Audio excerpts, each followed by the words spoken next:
Hello. Okay, so carpe diem. We've all heard it, yes? Everyone heard carpe diem. Seize the day, seize the moment. Take advantage of the present situation, whatever situation you find yourself in. And yes, but the meaning that the poet gave it went beyond that. The meaning was a little bit deeper than that. The word carpe means harvest the fruit, reap or pluck, like you pluck a fruit from a tree, take it, eat it, enjoy it. Pluck rather than grab. The poem is written by the 1st century BC, Horace, Horace, and I must add it's written in a rather seductive tone, an attempt to persuade but seduce a girl. This seduction bit is not always carried over successfully in the English translations. He's writing to a young girl, Leucone, who's young, beautiful, who wastes her time actually figuring out Babylonian oracles. In other words, numbers, numerology, the equivalent of our horoscope, I suppose, about what life would bring. Nonsense, says the poet. Why are you wasting your time on that? Look at you, young, beautiful, fresh beauty, not yet jaded. And you're looking at numbers to tell you your future? Youth, beauty does not last. What are you doing wasting your freshness? Stop it. Here is part of the poem. Don't ask what end the gods have given you or me, Leucone. And don't resort to exotic numerology. Whatever the future brings, bear it, whatever it will be. Whether Jove has granted many winters or this is our last, look at the sea eroding rocks, be wise. Pour the wine. Prune back that long, faraway hope. Prune it back to brief duration. As we speak, jealous time is gone. Pluck the day, rely the least you can on the day to come. So pour the wine now. Stop waiting to live. Live now. While we are talking, time is passing us by. Enjoy today. Leave the beyond behind. Of course, this is nothing new. We see it everywhere. We find it in popular wisdom. In a pub, in a bar, drink, life is brief, something like that. Or even in popular wisdom, a bird in the hand is worth two in the bush. Something similar. Another poet, Catullus, had said it earlier. Let's live and love, because the sun sure goes round and round and round, but we, when our light goes out, darkness forever. This is before Christianity. This is the 1st century BC, as I said. So this is a universal theme. The Persian poet of the 12th century, also Omar Khayyam, is the author of a wonderful book, Rubaiyat. And you see the Eastern philosophy coming through here, but he's saying the same thing. Forget the day. It will abandon you. Don't worry about tomorrow. It's yet to come. Disdain what has been and what will be. See the instant influence here. Disdain what has been. Live your moment and do not throw your life to the winds. And as well, drink the wine. I don't know whether he uses wine as a metaphor, but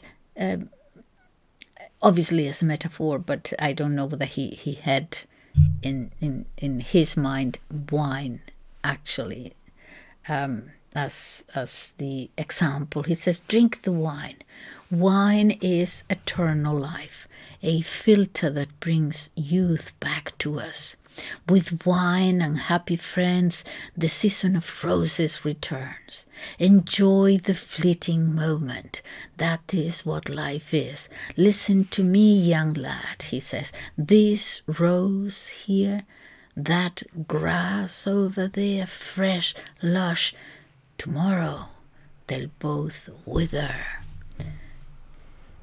etc. So, the poet Horace, 1st century BC. Before I get on to his work, a bit about his life, and I have to perhaps bore you a little bit for 1 or 2 minutes about the historical aspect of it. What is happening in Rome at that moment? Because it's wars. Very quickly, his name is Quintus Horace Flaccus. Quintus Horace Flaccus. They all have 3 names: the prenomen, the nomen, and the cognomen, which could be a nickname. The prenomen sometimes referred to geography, where they had been born or when. So, for example, here, Quintus Horace Flaccus, Quintus, his prenomen, nomen, means that he was born on the 5th month of the year, and the 5th month of the year at that time was July. Quintus, 5th. There were 10 months in the Roman calendar at the time, starting in March. Then January and February were added later. Then it was Quintus, and then it became July, changed to Julius Caesar. And the month of August was called the sextile, in other words, the 6th, change afterwards to August for the Emperor Augustus. But somehow we kept September the 7th and October the 8th and November the 9th and so on. Okay, so he was born on the 8th of December in the year 65 before Christ, died in the year 7 before Christ, author of 4 books, the Epodes, the Satires, the Odes, and the Epistles. He is in ranking after Virgil, but some people say, well, the second was Ovid, and perhaps Horace was the third. Some people disagree. Horace could be very well the second. In any case, he's there in the first 3. Timeless breach, like the other 2. But in this case, I find this interesting because of what is happening in Rome, among other things. He walks along 2 paths, and these at the same time. Needless to say, he speaks of things, eternal things, common to all mankind, then and now and forever. That is what a classical author is. They reach a depth that never ages. It's never outdated, and will always be understood, whatever the age. But I said that he walked 2 paths because while being this for all of humanity, a poet for all time, he also represents a duality of another kind. He speaks of himself, him as an individual, about his personal concerns and the worries in his own personal life, his private life. That's one way. But also as a member of society, the society he lives in, the society he inhabits, of which he is a member. So we see his private and his public persona, and sometimes they don't go hand in hand. Sometimes they're contradictory.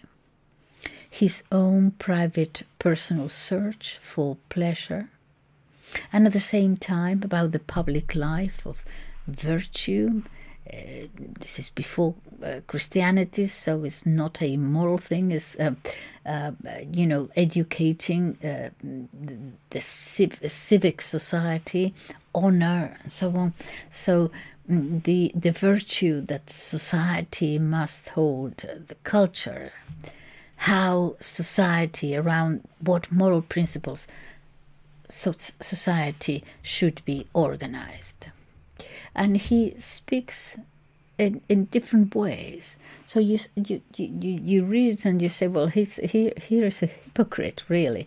Yes, but no. I mean, not necessarily. He takes us to that crossroads. We all have these crossroads to be live by for ourselves, and at the same time be a member of society, a member of the society we live in, our culture, our country, something beyond ourselves. And sometimes both of them, they don't come together, they don't match.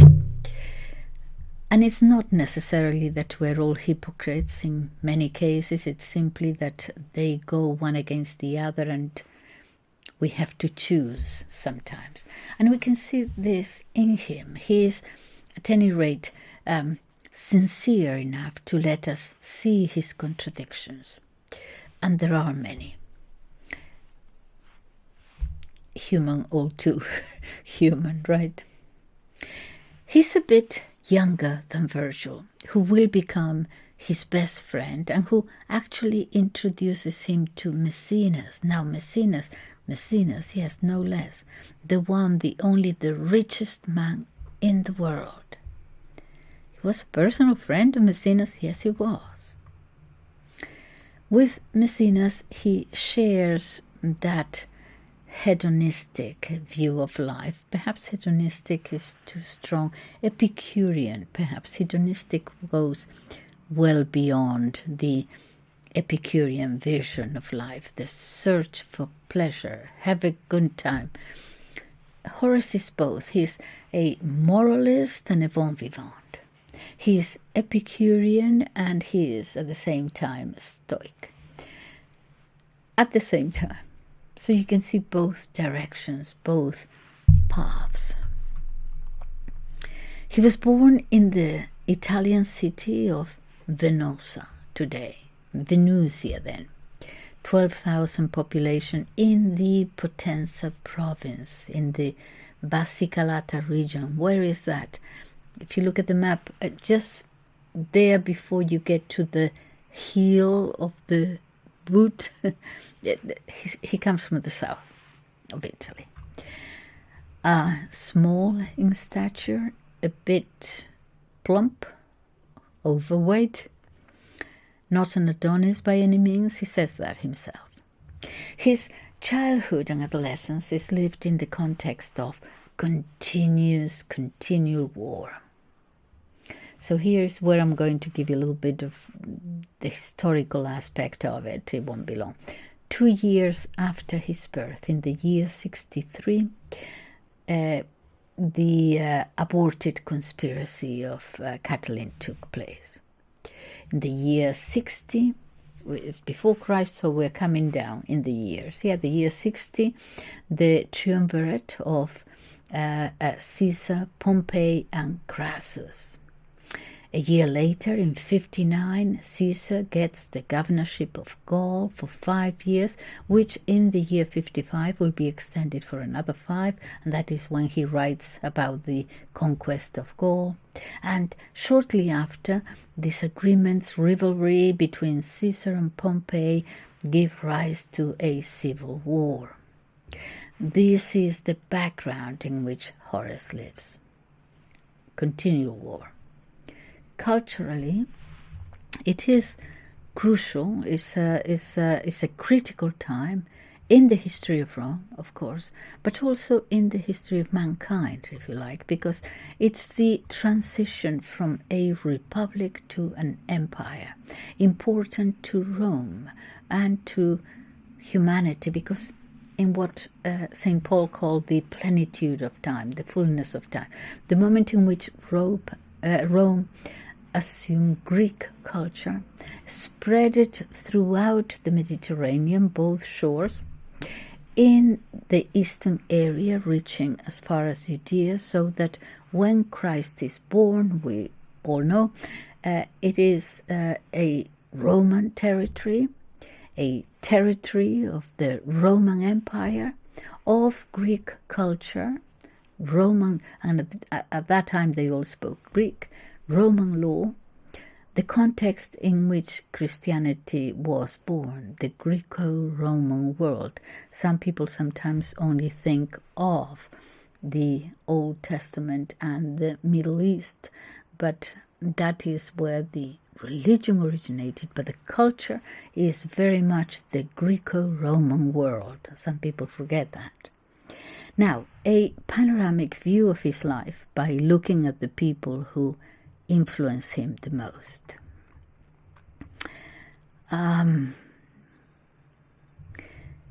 First of all, his father, his teacher, Orville, who was Horace, he calls him the man with the sticks.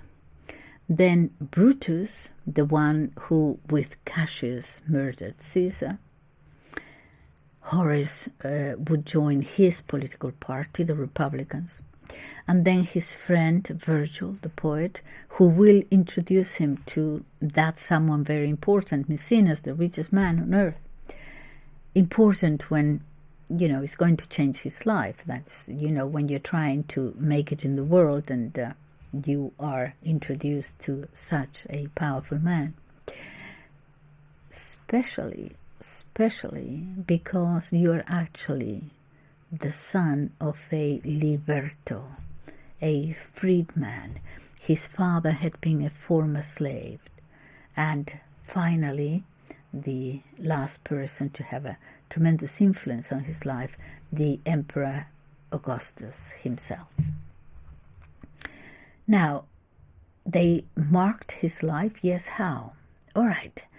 So he loved his father.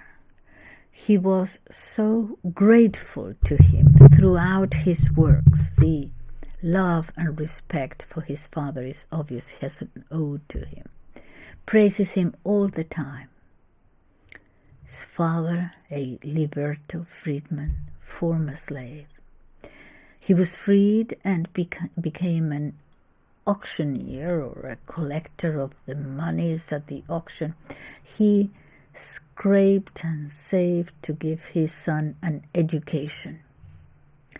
Horace was very much aware of his father's sacrifice and self-denial, that what his education meant to him. And boy, it shows. Horace managed something, I think, that it is not easy for people of humble beginnings who make it to the very top to deal with, and that is sometimes when you get to the very top, especially in those days, but you could still say now, people sometimes feel ashamed of their beginnings. They when they get to the top, they try to hide it. You can also have those who are resentful when they gain power, and so now it's their time to exercise it and become authoritarians, as if the world owe them. So they're going to, now is their time. Horace, not in Horace, he always talks about his beginnings very matter-of-factly. He didn't have a chip on his shoulders at all. He told Maecenas, the rich guy, he told him the same day they met. He was asked who he was and his family, and he said, "Well, I'm the son of a liberto, of a freedman." So, if you don't like it or have something against it or don't want me to stay in your shadow, but it's fine with me. He was very clear about that. And he always made it clear when finally he made it to the very top, up there with the emperor, became really good friends, made it very clear what his father had been, because he really felt very proud of what his father had accomplished. And in fact, he's going to use this fact to argue about that relationship between civic virtue and education. Instead of virtue, civic virtue and blood or lineage or heritage, which is how public virtue had always been understood. It was the aristocracy, the ones who led and displayed, had the duty to display honor and virtue. The plebs didn't have that responsibility. It was the aristocracy that had to set the example, behavior, manners, and what a good citizen is like. Horace had a different idea. He believes that virtue and good citizenship is for everyone and should come about through education. Here is a text about his father and the good education he received thanks to his efforts. And it is in Book 1, Satire 6. He says, "And if no one can accuse me in fairness of greed or meanness or debauchery, if in truth in my own praise I live purely, innocently, loved by my friends, it's due to my father who, though poor on poor land, wouldn't send me to Flavius's school." More about Flavius' school, it's the local school. Later, wouldn't send me to Flavius' school where fine lads, the sons of fine centurions, went with their tablets and satchel hanging from their left shoulders, carrying their 8 coins as fee on the ides of each month. But instead, he bravely whisked his son off to Rome to be taught the skills senator or knight would expect to be taught his son. And if anyone noticed my clothes and attendance, a big city scene, he'd have thought the expenses were being met from ancestral wealth. But of course they were not, sacrifice from the father. He, the truest of guardians, toward all my teachers with me too. What can I say? He guarded my innocence, and that's virtue's prime ornament. He kept me free not only from shameful actions but slander as well. And he wasn't afraid someone might call him foolish if I'd only followed the trade of an auctioneer or collector of dues like himself. I'd not have complained. As it turns out, I owe him still greater praise and thanks. I'd be insane to be ashamed of such a father as mine. So I won't defend myself by saying, as many do, it's not their fault that they don't have well-known noble parents. What I say and think are quite otherwise. If at a certain point in our lives nature required us to relive the past and choose what parents we wished to suit our pride, then I'd still be content with mine. I'd not want parents blessed with rods and thrones, the crowd who think me mad, you sane perhaps, for not wishing to carry an unaccustomed burden. I'd be forced at once to acquire more possessions, welcome more visitors, take 1 or 2 companions so as not to travel or visit the countryside alone, keep more horses and grooms, take a wagon train. Anyway, no. He's quite happy being what he is. Right now I can wander about wherever I choose, alone. I can go to the market and ask the price of cabbage or flour, stroll around the circus where, where are the loitering fortune tellers. And then I go home and to a dish of oil cake, chickpeas and leeks. That is quite funny. I have a plate. I have a what does he said? I have a bowl and a ladle, a white slab, like a plate, and a chip bowl and a saucer. All companionware. No fine china here. And then I go to bed. No worry. Anyway, he goes on.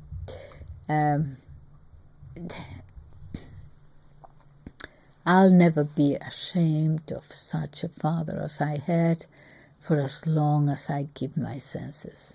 He doesn't speak much of his mother. We don't know why. It could be, we don't know. It could be that perhaps she died when he was very young, or perhaps some have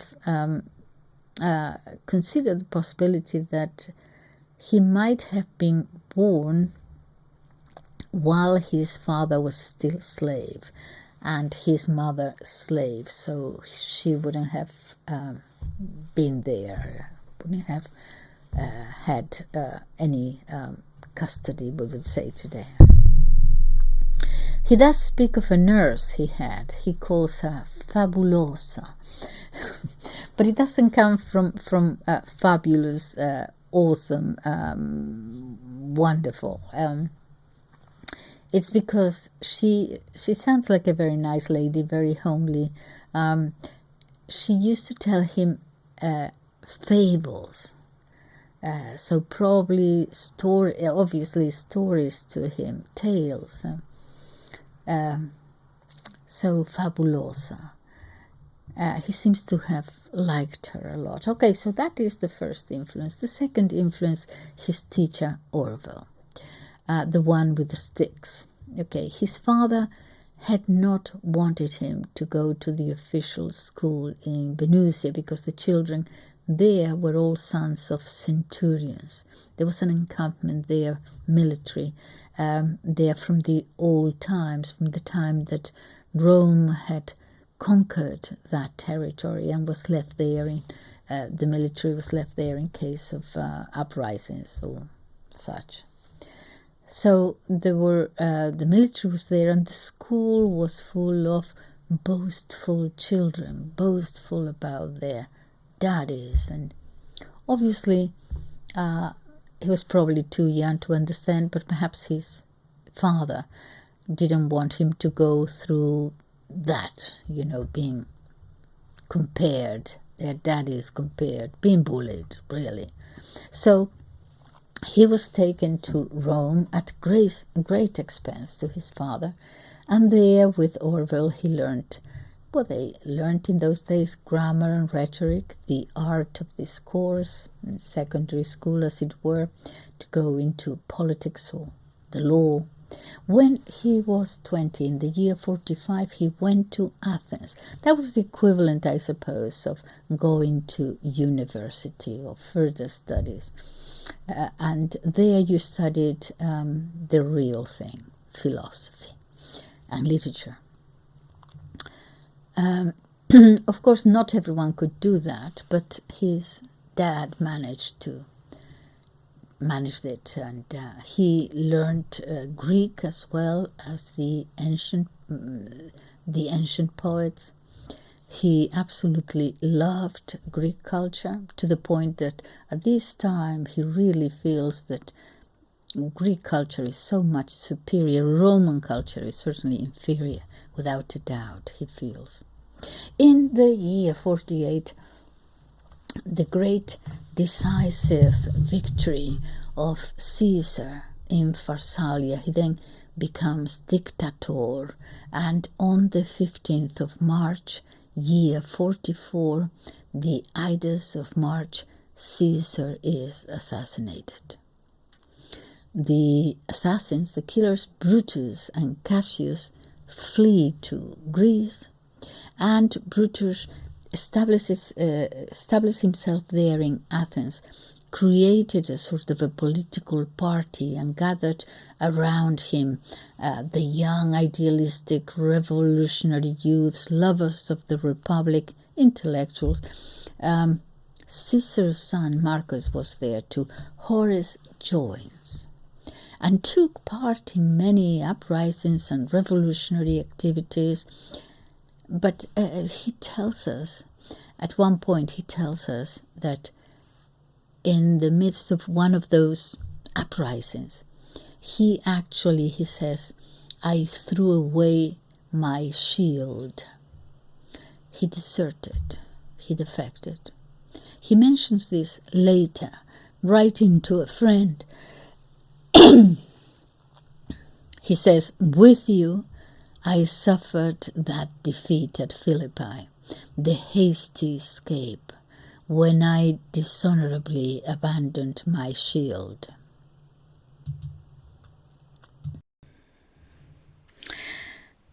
Okay, so, but then,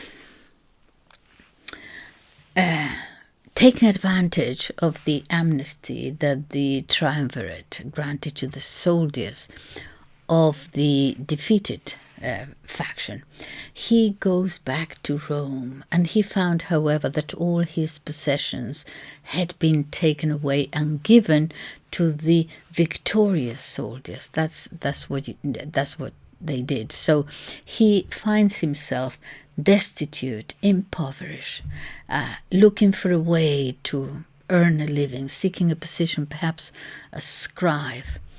And it is then that he also starts writing poetry. His epodes and satires are from this first period. And in the year 41, he's 24 years old, and he meets the great Virgil, who introduces him to Gaius Maecenas, the richest man on earth. And his life is about to change now. He will become part of that circle of chosen ones. Not right away, though. He writes of how in their first meeting, when he is introduced to him, he's there trembling like a leaf, obviously. Nervous. He's asked who he is, and he tells, and nothing really much happens. He's let go and nothing happens, and he feels that, oh dear, a lost opportunity. Really, he doesn't seem to think. He thinks that the interview didn't go very well, hears nothing, and then suddenly 9 months later, Maecenas calls him and tells him that he is to be part of his circle. He likes his poetry, continue writing, and gives him a huge estate in the country. A huge estate in the country. So now, he's made it. He's got there. So he travels with him whenever he travels on diplomatic missions. Not just him and his circle of intellectuals.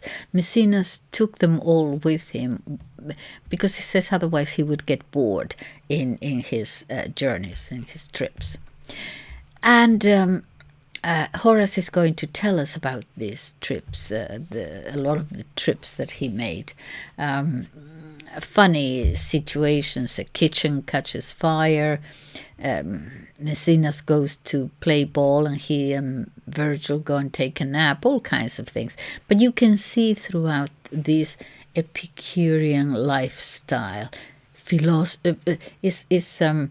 is just have a good time, enjoy life, pleasures, but also a philosophy that holds friendship very highly. It's part of having and leading a good life and good friendships, good friends.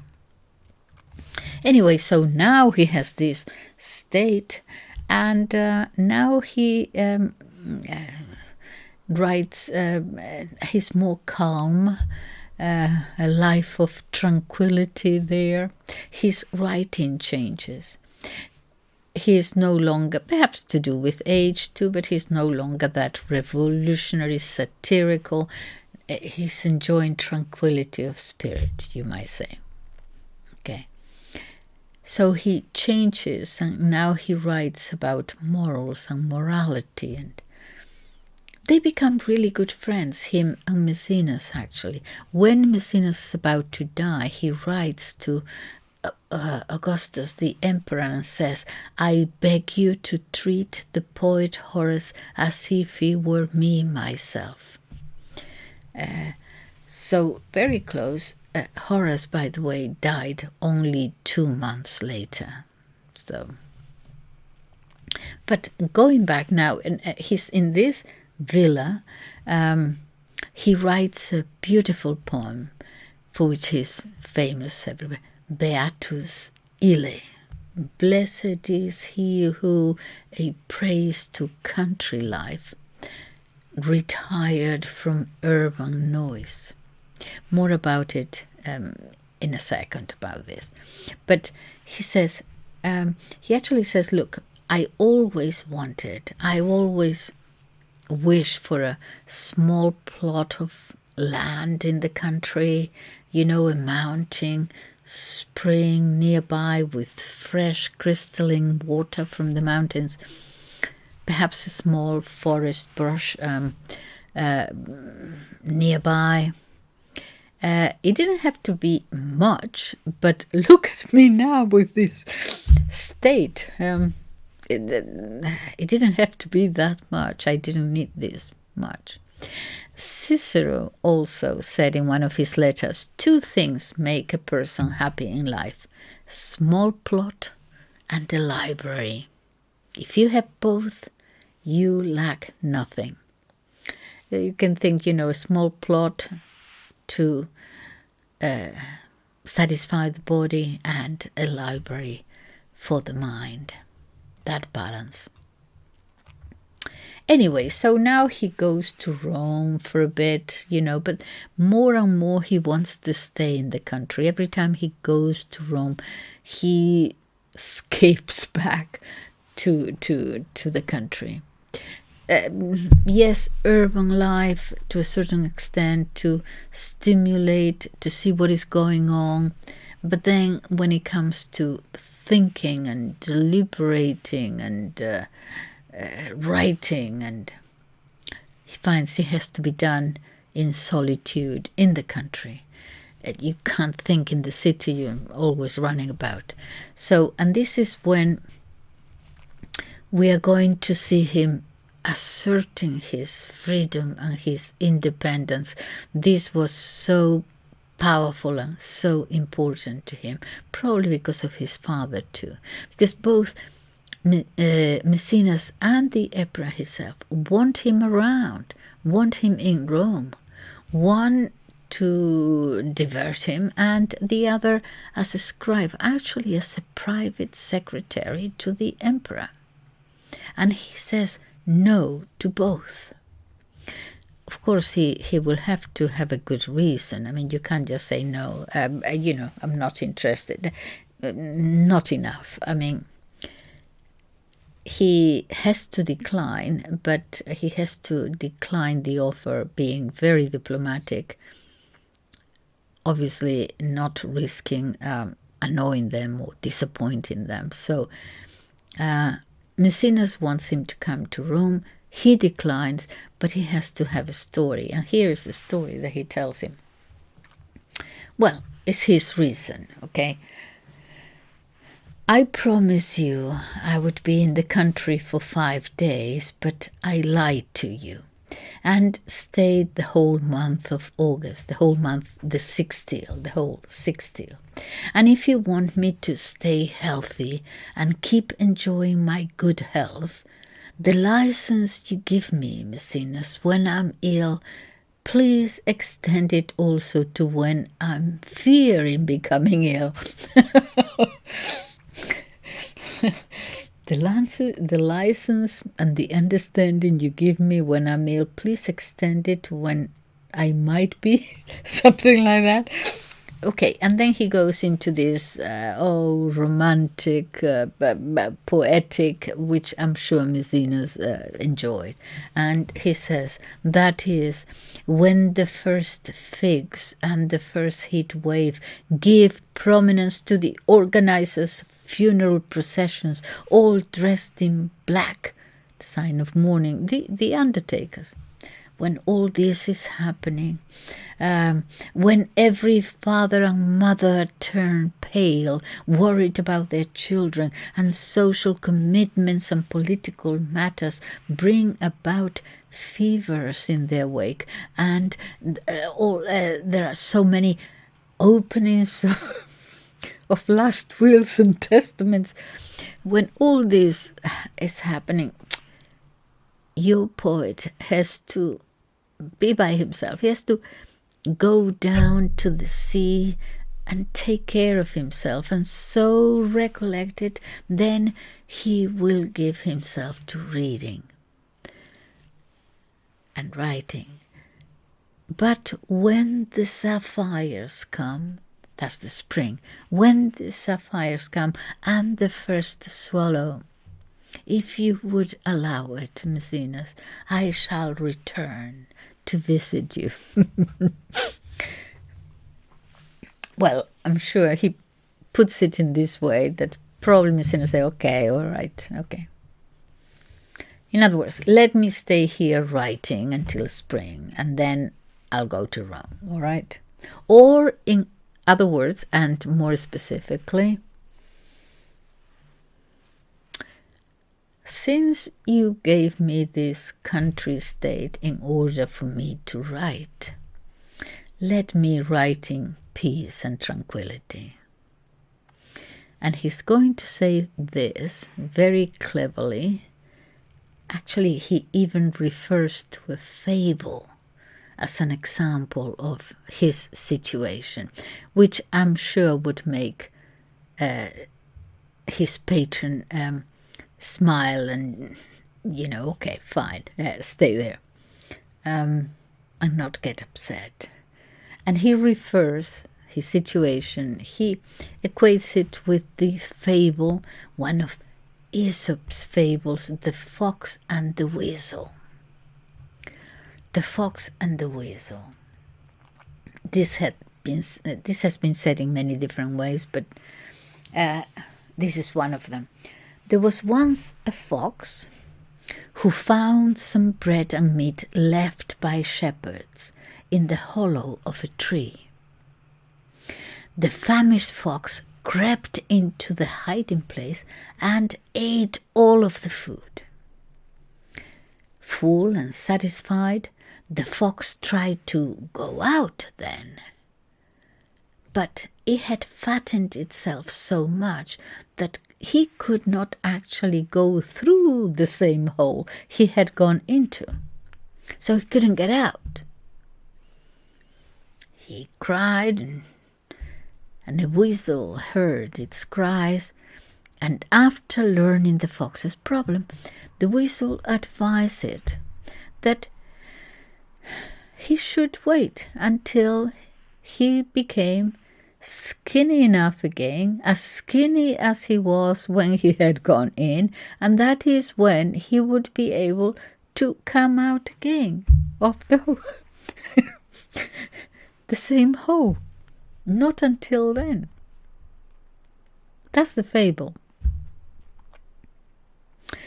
So, what is Horace saying here? And he writes this way, he quotes this.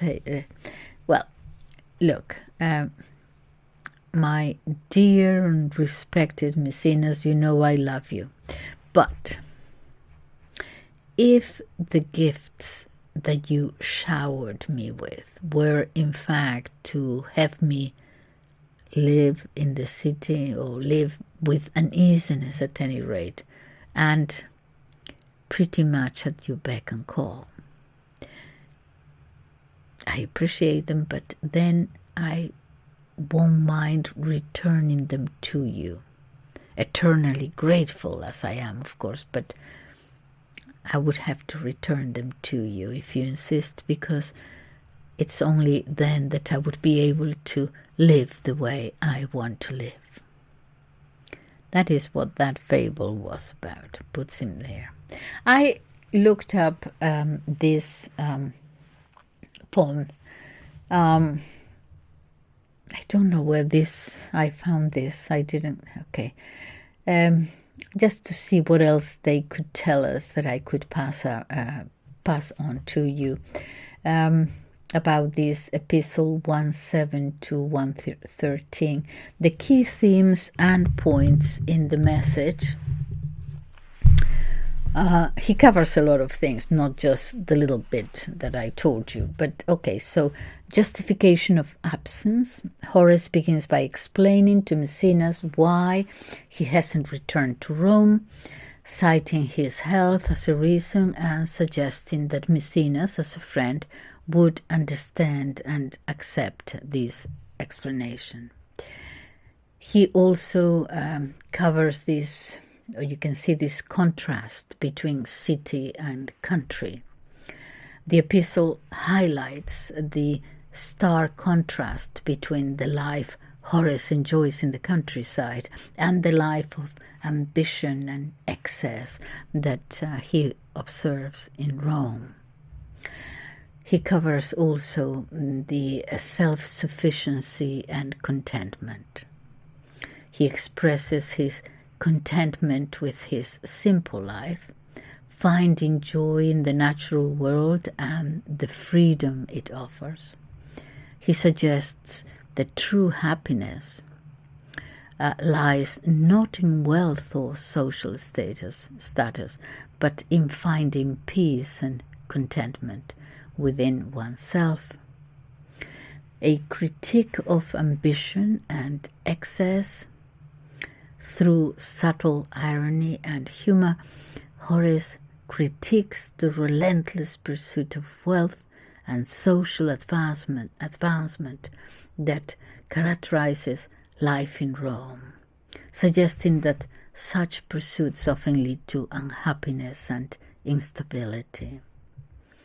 He criticizes the madness of the pursuers of wealth, paints a vivid picture of the madness of those who are consumed by their ambitions, contrasting their erratic behavior with his own state of calm and self-awareness. The importance of self-knowledge. He implicitly emphasizes the importance of self-knowledge and self-acceptance, suggesting that true wisdom lies in understanding one's own nature and finding contentment in one's own circumstances. Friendship and understanding. Horace's tone is ultimately one of friendship and understanding, as he seeks to explain his choices to Maecenas and hopes for his continued friendship and support. In essence, the epistle is a reflection on the good life, contrasting the perceived virtues of a simple natural life with the perceived vices of ambition and excess in Roman society. It's a personal reflection. So by now, Octavian, later Augustus, a little bit of history back now, is now winning. His prestige is growing. Mark Antony is going down, diminishing. He had this bad idea, well, perhaps it was a good idea, a bad idea, whatever, but of getting involved with Cleopatra. And now Antony is living like an oriental sultan, and the Romans absolutely hated the title and the thing about a king. Saw Antony like a black beast, and Octavian benefited from that tremendously. So now he becomes the Roman leader. Mark Antony and Cleopatra will take their own lives. And so here we are now. Caesar had been assassinated, and now Octavian, his nephew, becomes the lord of the empire. And we hear all of this in the Odes.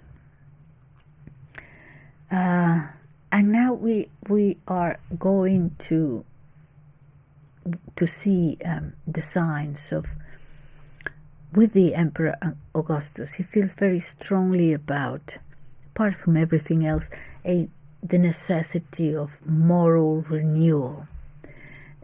Because apart from the politics and the economics and everything else, Octavian wanted to return to that Roman culture of old, to the origins, the traditions, the customs, because he saw the danger, the aggrandizement of Rome brought with it, the consequences of it, the empire. And now, with the Romans believing themselves to be the lords of the world, and he saw a danger here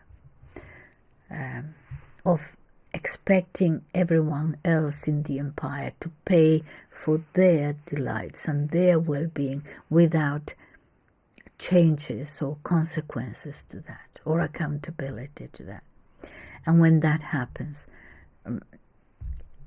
decline is imminent.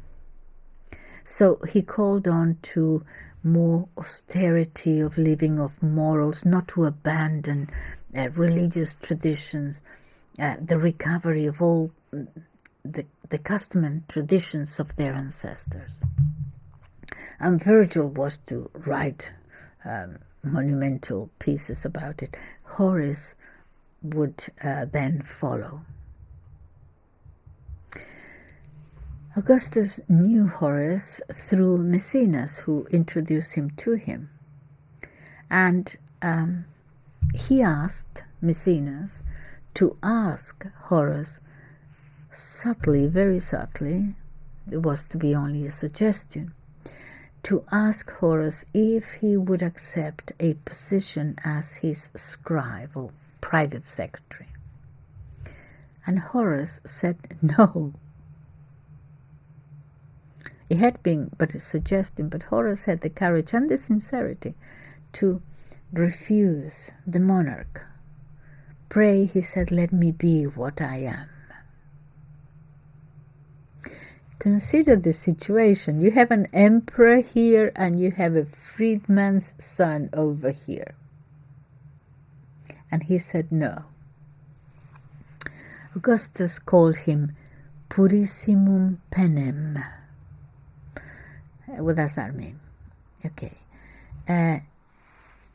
The historian Suetonius, who wrote about his most famous book is the lives of the 12 Caesars. He wrote other things, the lives of illustrious men and poets, and quoting from him, he says about this incident, he says, even when Horace declined, let me get I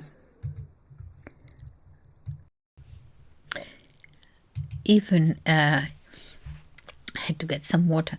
Even when Horace declined, Augustus showed no resentment at all and did not cease his efforts to gain his friendship. We have letters from which I append a few extracts by way of proof. Suetonius say, quote, a letter from the emperor to Horace, enjoy any privilege at my house, as if you were making your home there, for it will be quite right and proper for you to do so, inasmuch as that was the relation which I wished to have with you, if your health had permitted. And again, how mindful I am of you, our friend Septimius can also tell you, for it chanced that I spoke of you in his presence, even if you were so proud as to scorn my friendship. I do not therefore return your disdain. Besides this, and among other pleasantries, Suetonius continues, he often calls him a most immaculate libertine. Purissimus penem. A most immaculate libertine and a charming little man. And he made him well-to-do, Suetonius adds, he made him well-to-do by more than one act of generosity. As to his writings, Augustus rated them so high and was so convinced that they would be immortal, that he not only appointed him to write the secular hymn. This was a national anthem for the secular games. It normally goes by the title To Rome. That was one of the things. At one point he wrote to him, "You must know that I am not pleased with you, that in your numerous writings of this kind you do not talk with me, rather it must be you do not talk about me, rather about others." He asked the question, "Are you afraid that your reputation with posterity will suffer because it appears that you were my friend?"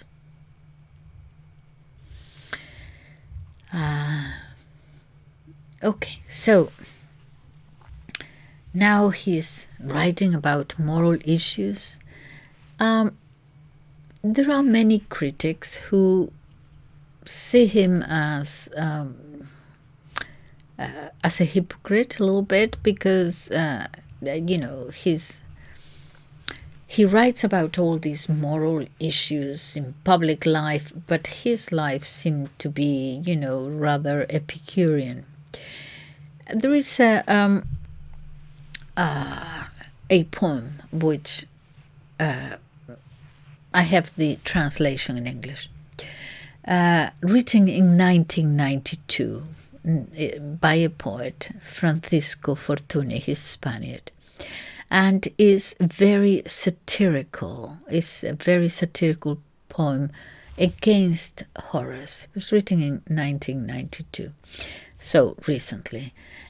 He's saying, it's very good for you to be so moral about it. I mean, going around preaching everywhere about being moral and so on, when you have the backing of the two most powerful people in the country. It's very easy to be very moral then and go around preaching. Anyways, it's very ironical. And when you have, they have your back, the most powerful two persons. So it's very easy for you. The title is, I wouldn't have minded being Horace. By the way, he's also going to address this issue that Horace called the mediocritas aurea. Mediocritas is not really mediocrity. Mediocrity, as we understand it today, is below the par. Yeah, but here he means precisely the mean, what Aristotle had called the mean, the median, the how else should I call it, the middle ground, the golden mean, the perfect middle ground. In other words, a balance on how to lead your life. Not to exceed in pretensions, but also not to lead an excessively humble life, always, at all times. He actually speaks of living your life as if riding on horseback, knowing how to balance yourself between excesses. Yeah. But in any case, he's going to mention that, the mediocre virtue, I think he says something like that. But okay, so this is the poem criticizing him, titled, I Wouldn't Have Minded Being Horace. I wouldn't have minded being Horace had I been born near year zero's course. I wouldn't have minded being slow to chase great wealth or status, no. Or win the favor of Rome's elite while my hours slipped by, soft and sweet. I wouldn't have minded being Horace, enjoying all those joys, of course, enjoying all those joys, of course, a peaceful palace, comfort's touch, with Maecenas, who gave so much, shielding me with power's embrace, for hundreds of odes spent with grace, with love and leisure, gently paced. I wouldn't have minded, wouldn't have cared to speak in verse by thousands shared.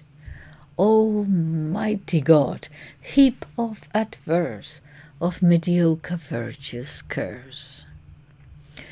The perfect dream, criticizing him about his country, the perfect dream, the failed attempt. To be no one, bland and unkept, just one more soul in the crowd's great sea, immersed in mild obscurity. Oh, really, he's saying. Had I been born beneath his star? If fate had favored me that far? That blazed that day, O Lord above, the master of balance, of push and shove. Then I too might preach in beautiful terms of medium dreams in measured moans. If I were average, if I were, but I'm not, I swear.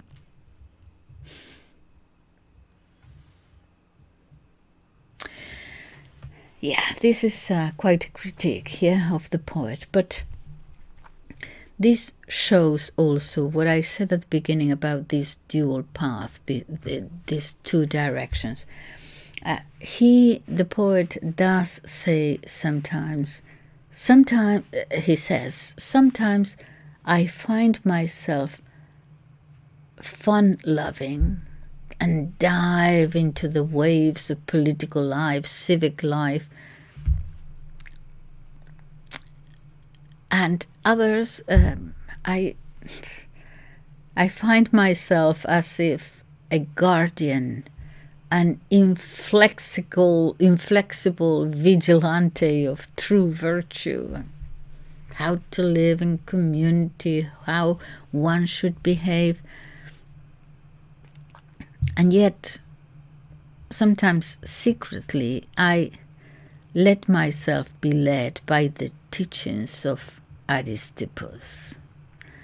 Aristippus was the leader of the hedonist sect, pleasure above all. I find myself led by the teachings of Aristippus, trying to make things submit to me, everything submit to me, and willing to submit myself to anything. He writes about it, so at least he's, if he is a hypocrite, he is a sincere hypocrite. His person, there is a portrait of him. If it's him, I don't know. It probably is. At the Museum of Fine Arts in Boston. He's there holding a glass, drinking under the shade of a tree. He's bald, short, overweight. He says of himself, I'm rather plump, no prodigy of beauty. And he's writing to a friend and says, tell them, he's asking him about him, he says, tell them I was born in poverty and of a freed father. But I spread wings greater than those the nest had afforded me. So do take away blood and lineage, but then add merit in its stead. Tell them I was liked by most men in the city, both in peace and war. Small in stature, prematurely grey, a sun lover. I'm quick to anger, I'd admit, but also quick to come down back to calm. He was a man at a crossroads of two worlds, like those many, wasn't the only one, all those in his time, but two worlds, the Roman Republic, a world collapsing, and the birth of the empire. At the crossroads also of pleasure and virtue, the Epicurean and the Stoic. Or perhaps he was on both paths at the same time. Now, about this ode to the countryside. It's Epode 2. It's called Beatus Ille. Blessed, happy he who... Yeah. This is very, very satirical criticism. It's actually almost an insult. The purpose is to attack, to say what's wrong with you, to lampoon someone, to call him a hypocrite. It is different from irony, more subtle irony. Irony goes sort of behind your back or to mock you or above your head and you don't get it. But no, he attacks openly, directly. So, Beatus Ille, happy who... Okay, so, happy the man who, far from strife and gain, like men of old, tills his ancestral land, with oxen of his own, from usury free. No call to arms disturbs his peaceful sleep, no trumpets blast, nor stormy seas he dreads. He shuns the court, the haughty gates of power. And he goes on. And you think, well, where is the satire? That's all big. It's at the very end. It's a surprise at the very end. This is the very end. When Alpheus, the usurer, the moneylender, when Alpheus the usurer spoke thus, fired to live as farmer now, with hands unspoiled, he gathered all his coins on the Ides, and then he set out to lend again before the calends. Okay, in other words, what a hypocrite. Okay, let's try to understand this. People would have, this wouldn't be a mystery about what he meant in his time. Okay, so the poem mocks this ideal. He's putting in the mouth of a guy, a moneylender, a greedy usurer, Alpheus, his name.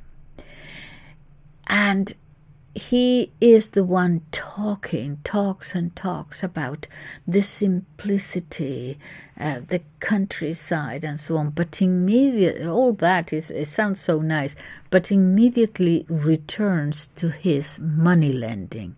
How do we know this? Because the Ides is the middle of the month when he collects, and the calends is the first day of the month. So he collects on the 15th, as it were, and already he's lending for the first of the following month. Okay, so Alpheus calling in debts, the Ides, and immediately planning new loans. Let me read it again to see if it makes more sense. Beautiful poem. Oh, how wonderful this is. In the country. And then, Bob, when Alpheus the usurer spoke thus, fired to leave as farmer now, with hands unspoiled, he gathered all his coins on the Ides, and then set out to lend again before the calends. This would have been very clear. But in any case, the first part of the poem, which was written beautifully, he's a beautiful writer, I'm told, that was to influence so many poets and writers throughout the ages. I have one here from a priest, Fray Luis de Leon, from the Spanish Golden Age. He says, influenced by the first part. Yeah, he took away, he didn't want to know too much about the last part, but just influenced it. How restful is the life of one who flees the world's tumultuous noise and follows the hidden path trod without regret by the few wise who've walked this world before. His heart is not disturbed by power or the proud man's high state, nor does he stand in awe of ceilings richly wrought, held up by Jasper, Moorish architect. He does not care if fame proclaims his name with loud and noisy voice, nor does he seek to rise by tongues that falsely praise what truth, sincere and naked, rightly scorns. Very long poem he goes on, but anyway, influenced, so many of them influenced by by Horace. Okay, so let's move on. So now, what else did he write about? Oh, on love. He's rather funny, actually. He has a negative vision of love. He's very pessimistic. I don't know what happened to him, but in any case, yeah, waste of time. Okay, so a negative vision of love as something that robs us of calm, does not bring us happiness, and so, like Lucretius,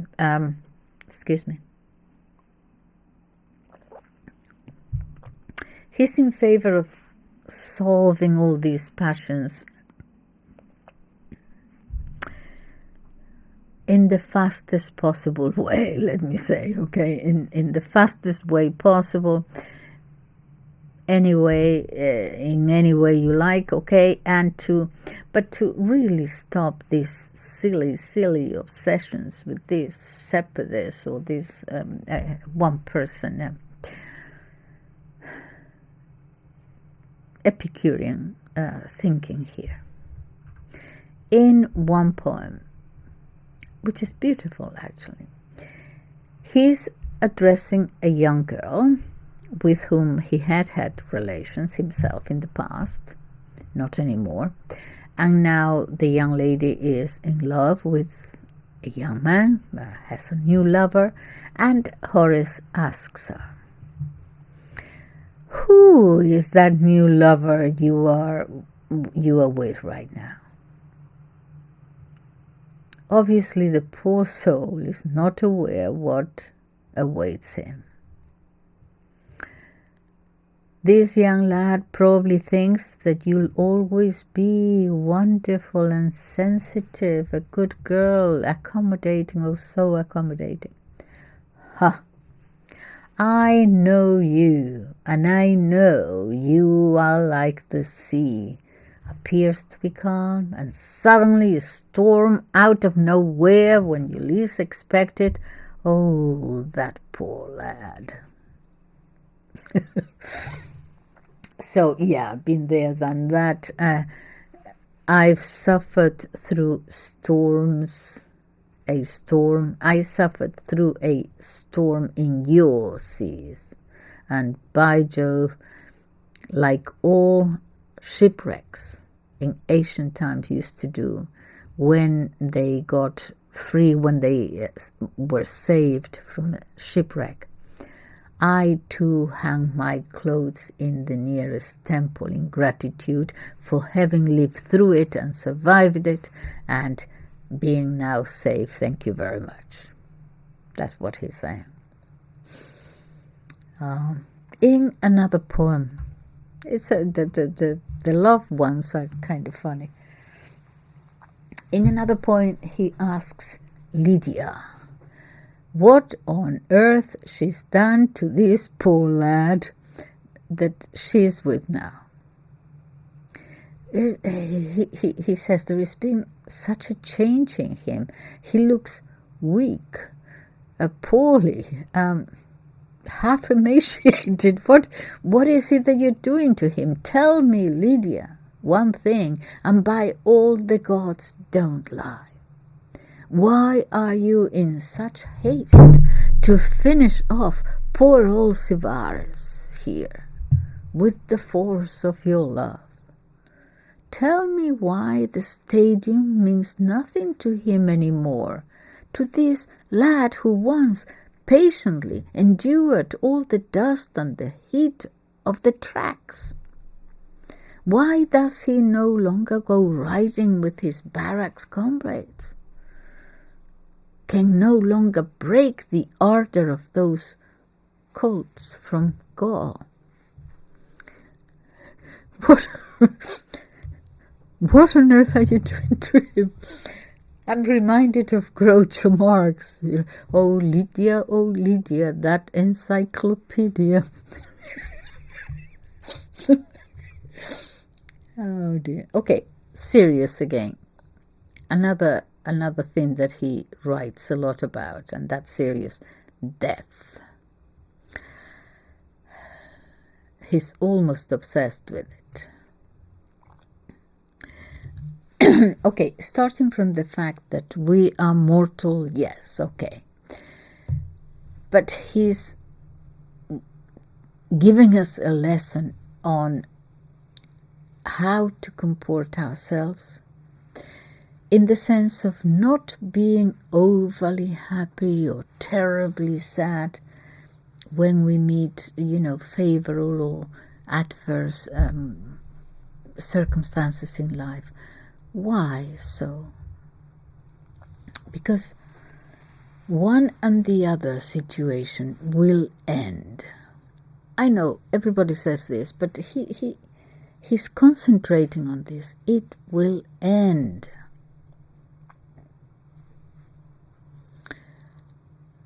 It's going to end, for sure. And he's right. 50 years, 70 years from now, none of us will be here.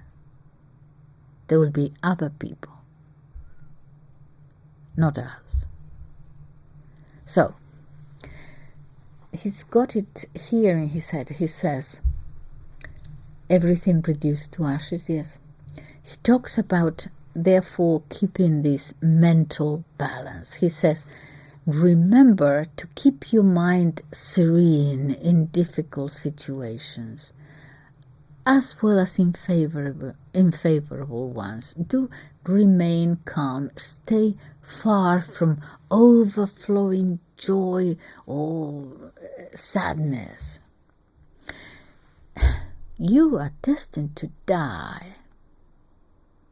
Whether you have spent your life sadly or you've spent many festive days reclining in secluded meadows and rejoicing in the good taste of a good Falerno.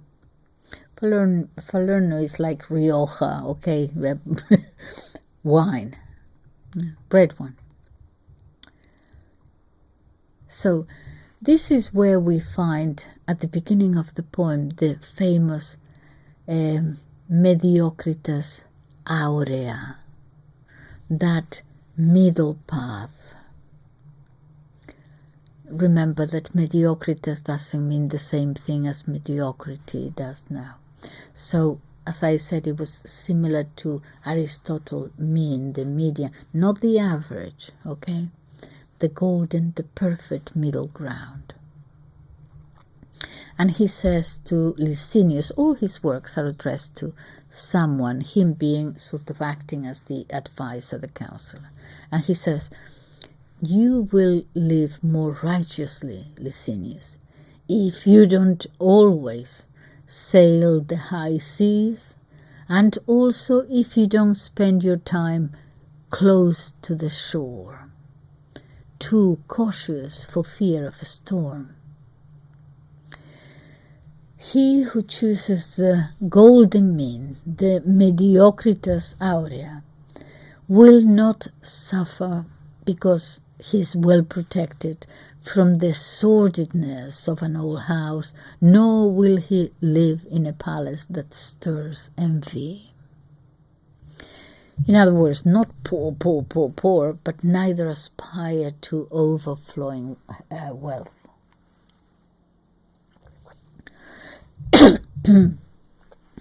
Do not sail the high seas, which have many dangers, obviously. But nor do we stay yourself always so close to the shore. You never go anywhere. Yeah. And he will write odes to Rome, to the emperor, born of benign gods, optimal guardian of the nation of Romulus. You have been absent too long, after having promised the swift return to the sacred advice of the senators. Slight genuflection here to the Senate. Return, O good leader, light of the patria. Okay, he had to do this for a living.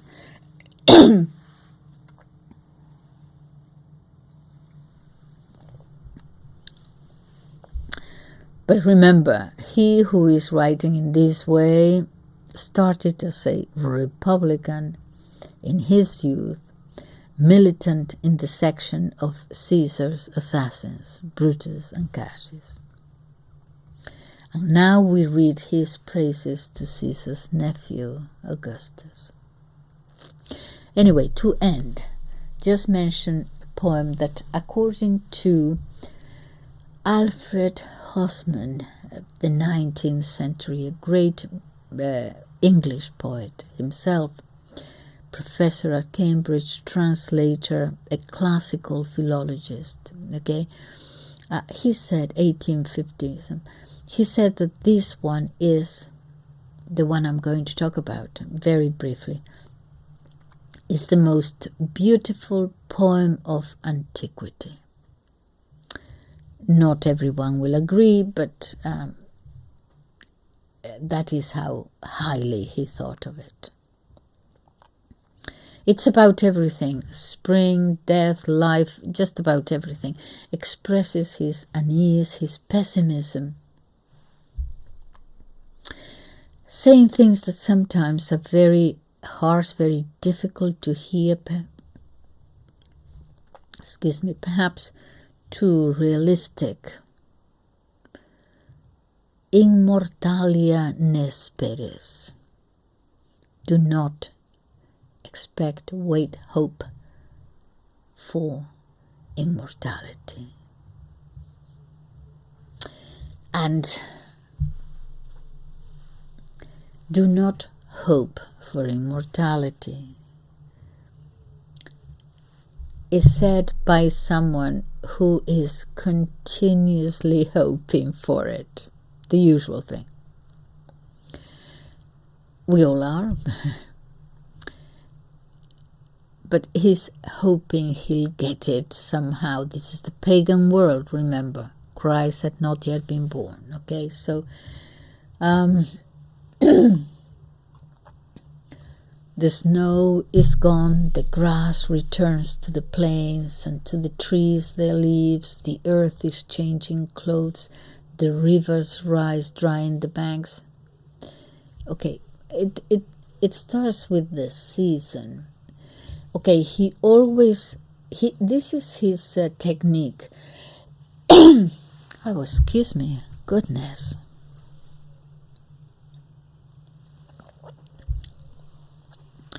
His technique seems to be this. He always starts with something real. It could be an event. It could be an anecdote. It could be a season, as in this case. Whatever it is something real, a very clear vision of reality. Okay, and then starts there and then delves down deep, interiorly, spiritually almost. He goes deep down and he mucks around with things there. Gets to the moral or the spiritual, starting by looking at a microphone, okay, anything. Looking at the reality of the thing, doesn't start with a theory, a thought, and apply it to the thing. Looks at the thing and from there goes down and develops the moral teaching of it. So nature is cyclical, seasons return, the moon also goes through different phases, but man, no. When we die, spring is no more, only winter, forever and ever and ever. And then his famous sentence, pulvis et umbra sumus. We are dust and shadows. Reminds you of Ash Wednesday. Remember you will die.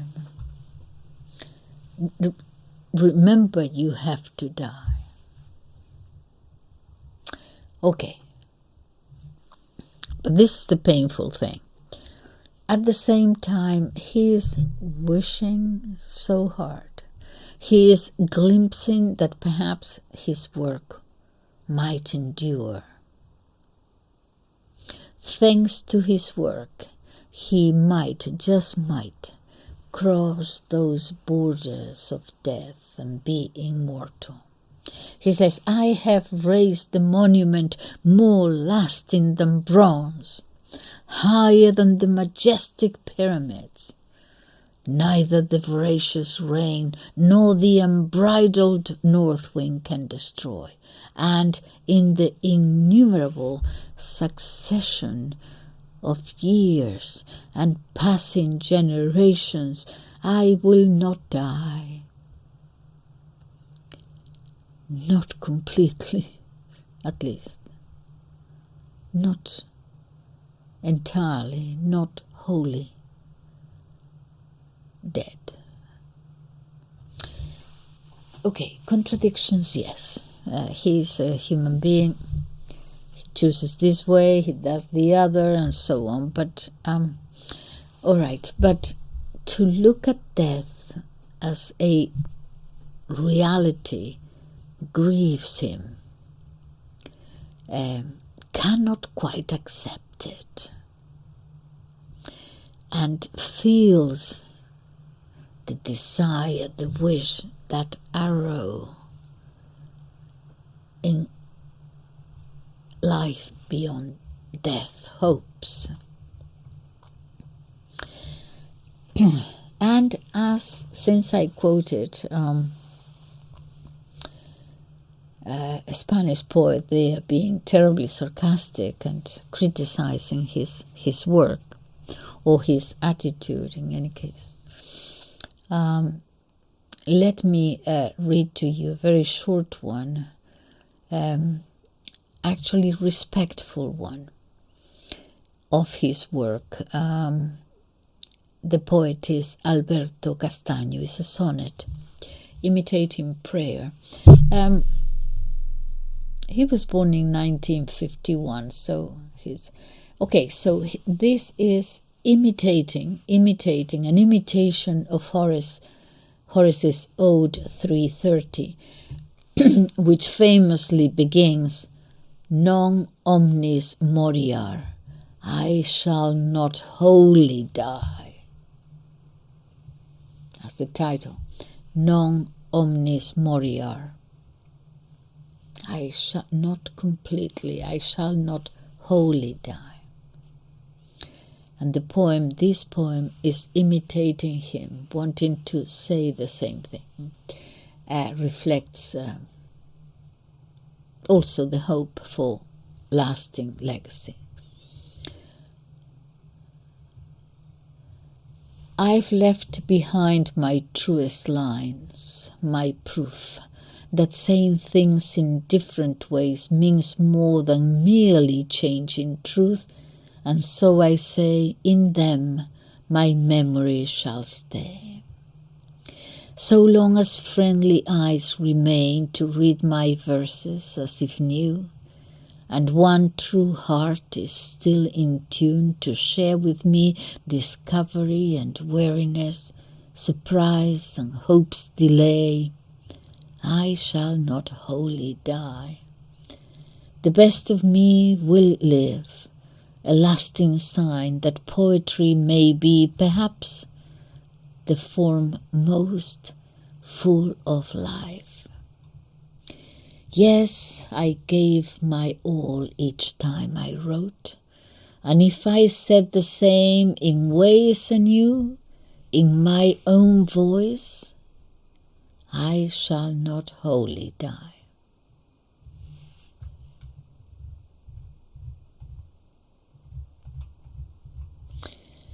And I think I'll leave it here. That was an ode to Horace himself. Thank you very much for listening. Bye-bye.